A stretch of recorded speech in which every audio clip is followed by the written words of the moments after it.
निर्बल के बलराम सुनी मैंने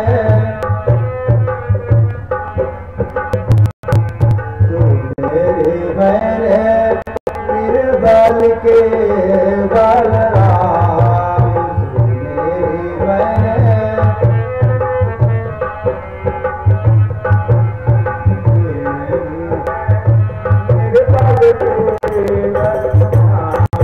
सुनी मैंने निर्बल के बलराम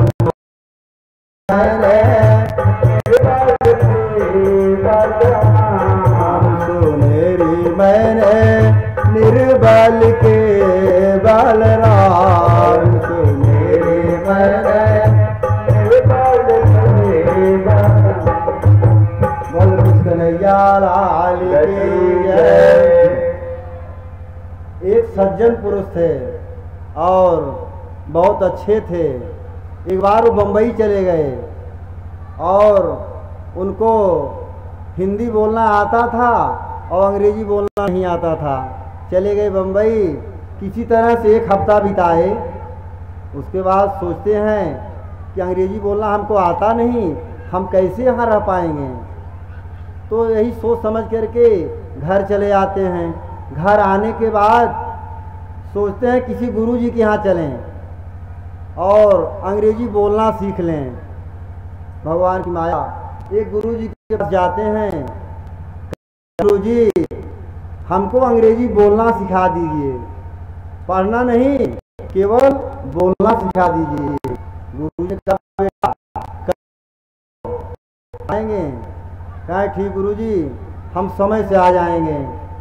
पहले दिन सज्जन पुरुष पहुंच जाते हैं और पहुंचने के बाद गुरुजी बैठाते हैं और बैठाने के बाद कहते हैं बेटा पहले दिन बोलिए कृष्ण कन्हैया लाल की जय।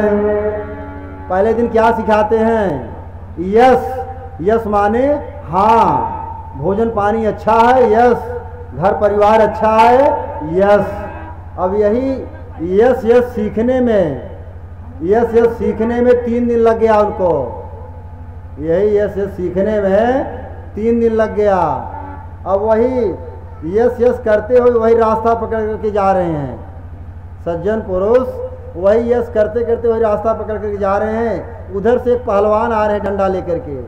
पहलवान ने पूछा अरे मान्यवर मेरा डंडा खाओगे? बोले यस। तब तक उनका प्रहार गहन एक साइड की उनकी हड्डी जो है मरम्मत हो जाता है। अब किसी तरह से घर आते हैं। घर वाले पूछे अरे क्या हुआ? बोले अरे गए थे अंग्रेजी पढ़ने के लिए। कहें ठीक है। दूसरे दिन फिर जाते हैं गुरुजी के पास। अरे गुरुजी आपने क्या हमको सिखा दिया? हमारी एक साइड की हड्डी मरम्मत हो गई है, क्या आपने अंग्रेजी पढ़ा? अरे कहन बेटा अभी तो नादान हो, अभी बच्चे हो, ऐसी जगह बेटा नो कहना चाहिए। नो माने नहीं। अब सज्जन पुरुष अब नो याद कर रहे हैं। 3 दिन याद करने में लग गया नो। वही नो करने उस रास्ता पकड़ कर फिर जा रहे हैं। उधर से पहलवान फिर डंडा लेकर के आ रहे हैं और जैसे देखते हैं तैसे पहलवान ने पूछा अरे मान्यवर कल का डंडा याद है? बोले नो। तब तक जो एक ही साइड की हड्डी बची थी उसकी मरम्मत हो गई। दूसरी साइड की हड्डी उनकी मरम्मत हो गई। किसी तरह से घर आते हैं। घर आने के बाद जाते हैं गुरुजी के पास। अरे गुरुजी आज हम बताने आए हैं गुरुजी कि हमारी जगह और किसी को ट्यूशन पढ़ाइए। हमारे बस नहीं गुरुजी। 2 दिन हमारी 2 साइड की हड्डी मरम्मत हो गई, हमारे बस नहीं गुरुजी। आज हम बताने आए हैं, केवल हम पढ़ने नहीं आए हैं। गुरुजी ने कहा नहीं बेटा आज आपको एक ऐसा वाक्य सिखाएंगे कि जो हमेशा काम करेगा। कहें गुरुजी वो कौन है? कहें वेरी गुड। वेरी गुड माने बहुत अच्छा, घर परिवार अच्छा है, बहुत वेरी गुड, भोजन पानी अच्छा है, वेरी गुड। अब वेरी गुड याद करने में 3 दिन लग गया। फिर वही रास्ता पकड़ करके जा रहे हैं। वेरी गुड याद करते जा रहे हैं। उधर से पहलवान आ रहे हैं वही डंडा लेकर के। पहलवान ने पूछा, अरे मान्यवर, हमने आपको 2 दिन 2 डंडा मारा, हमारी 65,000 की भैंसिए मर गई। इन्होंने कहा वेरी गुड। तब पहलवान ने कहा, हमारी 65,000 की भैंस मर गई, वेरी गुड कह रहा है। तब तक जो बची खुटी हड्डी थी उसकी मरम्मत कर दिए। कहन आज के बाद अंग्रेजी पढ़ने लायक नहीं है। तो आजकल सीखने वाले सिखाने वाले इस कलयुग में गजबे हैं। श्री राम जय जय राम, श्री राम जय राम, श्री राम जय राम, जय राम, श्री राम जय राम, जय राम, जय हनुमान, जय हनुमान, जय हनुमान, जय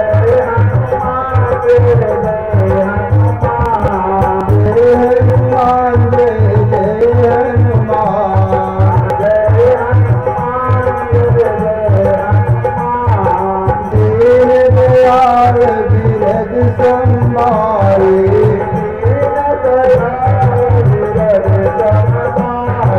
हरहु नाथ मम संकट वारे,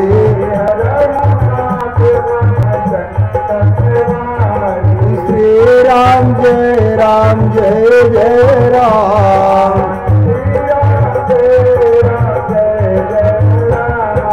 मंगल भवन अमंगल हारे,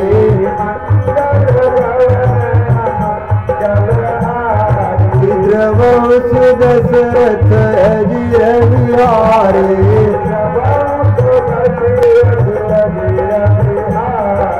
श्री राम जय राम, जय जय राम, श्री राम जय राम, जय जय राम, कृष्ण कन्हैया लाल की जय। एक बार भगवान श्री रामचंद्र जी जिस समय लंका से विजय प्राप्त करने के बाद अयोध्या वापस आते हैं। वापस आने के बाद अपने महल में चारों भाई बैठ करके आपस में विचार चल रहा था। माता जानकी जी घर में भोजन बना रही थी। तो माता जानकी जी आकर के भगवान से कहती हैं, प्रभु आप किसी अच्छे ब्राह्मण को लिवाए आइए भोजन करने के लिए। हमारी इच्छा है, हमारा भाव है, अपने हाथ से भोजन बना करके मैं खिलाऊं। भगवान ने कहा है, अच्छा देवी, यदि आपकी इच्छा है हम जा रहे हैं, बुला करके ले आएंगे ब्राह्मण को। भगवान जाते हैं, सरजू जी के किनारे जाते हैं। वहाँ अगस्त जी सरजू जी में स्नान कर रहे हैं। स्नान करके अपना पूजा पाठ कर रहे हैं। इतने में भगवान पहुँच जाते हैं। भगवान ने कहा, अरे ब्राह्मण देवता, आप हमारे यहाँ आपका निमंत्रण, आप चल करके भोजन पाइए। तो ब्राह्मण देवता बोले, भगवान आज तो हमको कहीं दूसरी जगह जाना है निमंत्रण में, आज हमारे पास समय नहीं है। भगवान ने कहा, तब कहन भगवान कल हम समय से आपके यहाँ आ जाएंगे। कहें ठीक है। दूसरे दिन भगवान ने कहा, ब्राह्मण देवता आप 10 बजे हमारे यहाँ आ जाइए। बोले ठीक है। अब ब्राह्मण देवता दूसरे दिन समय से 10 बजे हाजिर हो जाते हैं, भगवान के यहाँ भोजन करने के लिए आ जाते हैं। अगस्त जी आने के बाद अगस्त जी ने आकर के उनको आसन लग जाता, बैठ जाते हैं और माता जानकी जी उनको पानी पिलाती हैं, उनका पैर धोती हैं, पानी पिलाती हैं, चंदन लगाती हैं। उसके बाद ब्राह्मण पूजा करती हैं, उनको बैठाती हैं। इसके बाद भोजन बन गया, आसन लग गया। आसन लगने के बाद तुरंत माता जानकी जी 56 प्रकार के भोजन सोने की थाली में, उसमें 56 प्रकार का व्यंजन बना करके, चांदी की कटोरी सोने की थाली में बना करके सब में सजा करके ले आती हैं और ले आकर के ब्राह्मण देवता के सामने रख देती हैं। तो अगस्त जी भगवान हैं स्वरूप ब्राह्मण का दिखा देना कि कैसे भोजन होता है। इसके बाद तुरंत जैसे थाली आ जाती है, अगस्त जी कहते हैं माता जी से, जानकी जी से कहते हैं कि मैं कटोरी को आँख में डालूं कि मुंह में डालूं कि कान में डालूं, कहाँ डालूं। माता जानकी ने कहा क्या? बोले माता जी भोजन कराना है तो ढंग से कराओ, इतने से कुछ होने वाला नहीं है।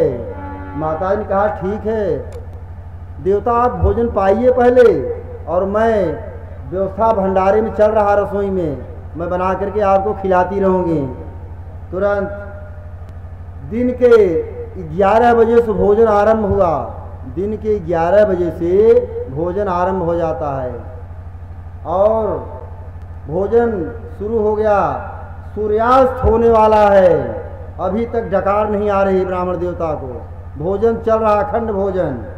जानकी जी ने 15 बार आटे को गूंथती हैं, पूड़ी को बनाती हैं और सायंकाल हो गया। अगस्त जी अभी बोल ही नहीं रहे हैं। माता जी सोच रही हैं। अगस्त जी बोले अरे माता जी अभी तो शुरुआत हो रहा है, अभी से पूछने लगी आप।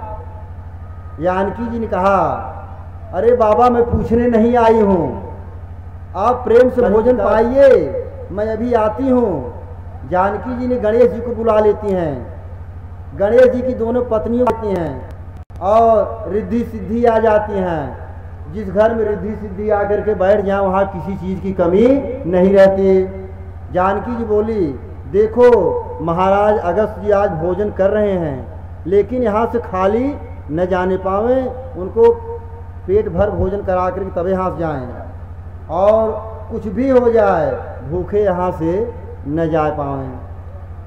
सारे भंडार को खोल दो और महात्मा भूखा न जाने पाएं। और इसके बाद रिद्धि सिद्धि महाराज को पूड़ी बनाकर परोसती चली जा रही हैं और महाराज जी बड़े प्रेम से भोजन चल रहा है।